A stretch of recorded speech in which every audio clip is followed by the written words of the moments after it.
Глава 1. Под песками. Амара очнулась в темноте, настолько абсолютной, что ее глаза отказывались верить в собственную слепоту. Воздух был плотным, древним, пахнущим озоном и чем-то металлическим. Она не помнила, как попала сюда. Последнее воспоминание – трещины в табличке, сквозь которые сочился странный голубой свет. Она наклонилась ближе, чтобы разглядеть скрытые символы, и... провал. Амара попыталась пошевелиться и поняла, что лежит на чем-то гладком и теплом. Не на камне. На металле, который жил собственной жизнью, она чувствовала слабую вибрацию под спиной. «Свет!» – прошептала она охрипшим голосом. И свет появился. Не постепенно, не как включение ламп, а сразу. Словно пространство вокруг нее услышало просьбу и откликнулось. Мягкое золотистое сияние заполнило помещение, и Амара застыла, не веря своим глазам. Она находилась в зале размером с собор. Стены были живыми, покрыты движущимися узорами света, которые напоминали одновременно письмена и нейронные сети. Колонны поднимались ввысь и терялись где-то под потолком. Каждая из них пульсировала энергией. В центре зала возвышалась конструкция. Не трон, не алтарь. Что-то среднее между древним саркофагом и футуристической компьютерной системой. И перед ней, на постаменте из черного камня, лежала вторая табличка. Целая, сияющая, ждущая. Амара поднялась на ноги. Ее научный скептицизм боролся с первобытным ужасом, но любопытство победило. Оно всегда побеждало. Она подошла к табличке. На этот раз текст был не клинописью.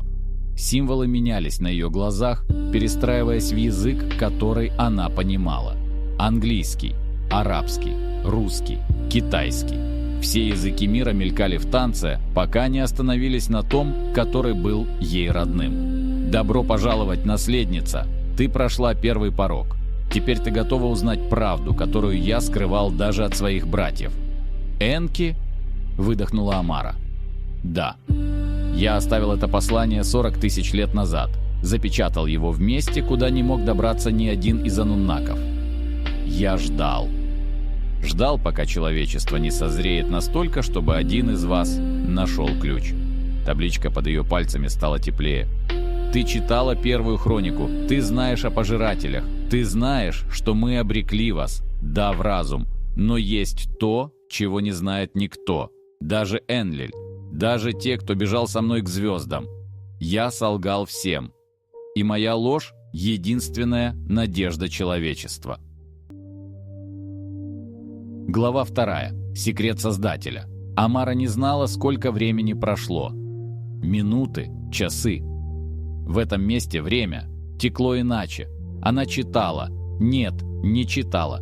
Впитывала информацию прямо из таблички, которая разворачивала перед ее разумом картины прошлого. Энки не был предателем из сострадания. Он был предателем из расчета. Пожиратели были неизбежны. Я знал это с самого начала. Любая достаточно развитая цивилизация в этой вселенной становится их добычей. Это не злоба, это их природа. Они питаются сознанием, разумом, эволюционной энергией. Чем выше цивилизация поднимается, тем ярче она горит для них. Ануннаки бежали тысячелетиями, прятались на задворках галактики. Но пожиратели неумолимы. Они находят всех. Всегда. Тогда я задал себе вопрос: что, если не убегать? Что, если сразиться? Но ануннаки не могли победить пожирателей. Никто не мог. Они были древнее звезд, существами из темных пространств между измерениями, где физические законы теряли смысл. Поэтому я создал оружие, не из металла, не из энергии, из жизни. Амара почувствовала холод, ползущий по спине. Человечество никогда не было рабами. Вы были оружием. Самым совершенным оружием, которое я мог создать. Глава 3. Спящее оружие. Энергия таблички текла сквозь Амару, и она видела, как молодой Энки стоял в лаборатории. Нет, в святилище месте, где граница между наукой и магией растворялась. Перед ним на алтаре лежало существо. Не обезьяна, еще не человек. Переходная форма. Энки вложил в него не просто искру сознания аннуннаков. Он вложил код, сложнейшую генетическую программу, которая дремала в ДНК, передаваясь из поколения в поколение, ожидая активации. Пожиратели охотятся на разум. Высокоразвитый, чистый, концентрированный разум для них деликатес. Но есть то, чего они не могут переварить. Парадокс. Люди были созданы противоречивыми, разумными и животными, логичными и хаотичными, способными на высочайшие духовные прозрения и на низменные инстинкты, двойственными до самой сути. Когда пожиратели придут и попытаются потребить человечество, они столкнутся с невозможным. Сознание, которое существует одновременно на всех уровнях. Квантовый парадокс в форме жизни. Это был яд. Троянский конь, замаскированный под лакомство. Они начнут потреблять вас и задохнутся от противоречий. Человеческое сознание разорвет их изнутри, как вирус, на который нет иммунитета. Но был риск. Огромный риск. Если активация произойдет слишком рано, до того, как человечество достигнет критической массы населения и разнообразия культур, оружие не сработает. Пожиратели просто уничтожат вас, как неудавшийся эксперимент. Если активация не произойдет вовсе, вы так и останетесь недоразвитыми, и пожиратели проигнорируют вас, как игнорируют миллионы примитивных миров. Но если все пойдет правильно, если человечество созреет в нужный момент, в нужном количестве, с нужной сложностью сознания, вы станете ловушкой, которая убьет то, что убить нельзя. Глава 4. Цена активации. Амара отшатнулась от таблички, тяжело дыша. Ее разум пытался осмыслить масштаб замысла. «Ты использовал нас», – прошептала она в пустоту зала. «Мы не рабы. Мы – бомба с отсроченным действием». «Да», – ответила эхо Энки, и в этом слове не было раскаяния. «И я не прошу прощения, потому что это был единственный путь». Табличка засветилась ярче. «Но я дал вам больше, чем знают пожиратели. Я дал вам выбор». В воздухе перед Амарой материализовалась голограмма. 2 кнопки. Красная и синяя. Примитивные символы для сложнейшего решения. Красная. Активация завершится естественным путем. Через 17 месяцев пожиратели прибудут. Человечество сразится с ними и, возможно, победит. Но цена будет абсолютной. 98% населения планеты погибнут в процессе. Их сознание станет полем битвы. Те, кто выживет, будут изменены навсегда. Синяя. Аварийное отключение. Код дезактивируется. Человечество вернется на предыдущий уровень развития. Пожиратели проигнорируют вас. Вы останетесь в неведении. Будете жить обычной жизнью. Но Вселенная останется с пожирателями. И рано или поздно они пожрут все. Амара смотрела на кнопки. Руки дрожали. «Почему я?» Ее голос сорвался. «Почему эта чертова ответственность легла на меня? Потому что ты нашла первую табличку. Потому что твой разум достаточно силен, чтобы вынести правду. И потому что выбор должен сделать человек, а не Бог. Я наделал достаточно ошибок, играя в Бога. Эта ошибка последняя. Должна быть исправлена человечеством». Тишина в зале была абсолютной. «Сколько у меня времени?» «Система активируется через 12 часов. После этого выбор будет необратим. Красная кнопка приведет программу к завершению. Синяя остановит ее навсегда». Амара закрыла глаза. В ее голове мелькали лица. Юсуф. Ее коллеги. Миллиарды людей, которые просыпались сегодня умнее, чем вчера, не зная, что становятся жертвами и оружием одновременно. А если я не нажму ничего? Да, выбор сделает случайность. Квантовая неопределенность. 50 на 50. Самый справедливый способ, если ты не можешь решить. Она открыла глаза и посмотрела на кнопки. «Мне нужно подумать. Я знал, что ты так скажешь. Поэтому оставил последний дар». Стены зала осветились. На них проецировались картины. Будущее человечества, если она нажмет красную кнопку. Война с пожирателями. Города, горящие фиолетовым огнем. Люди, кричащие, когда их сознание разрывается между измерениями. Но в конце тишина. Пепел и горстка выживших, стоящих под чистым небом, измененных, свободных. Единственная цивилизация во Вселенной, победившая пожирателей, Будущее, если она нажмет синюю кнопку. Мир возвращается к норме. Люди забывают о странной неделе, когда все вдруг стали умнее. Жизнь продолжается. Войны, любовь, открытия, банальность. Десятилетия, века, тысячелетия. Но где-то во тьме космоса пожиратели продолжают пир.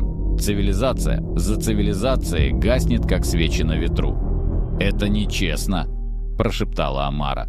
«Я знаю, но это единственная честность, которую я могу тебе дать». Глава 5. 12 часов. Амара вышла из зала через проход, который открылся в стене. Он вел вверх, к поверхности.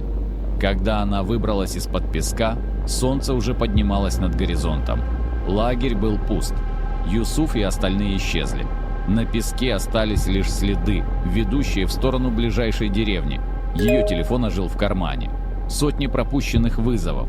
Сообщения от коллег, от правительства, от ООН. Все хотели знать, что происходит, почему человечество меняется.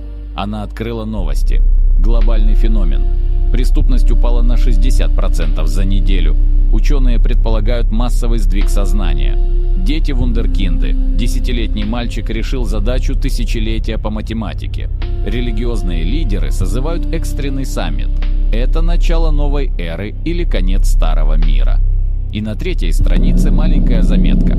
Астрономическая аномалия. Неизвестный объект приближается к Солнечной системе. Ученые озадачены его скоростью и траекторией. 17 месяцев или 12 часов до выбора. Амара села на песок и достала ноутбук. Ее пальцы зависли над клавиатурой.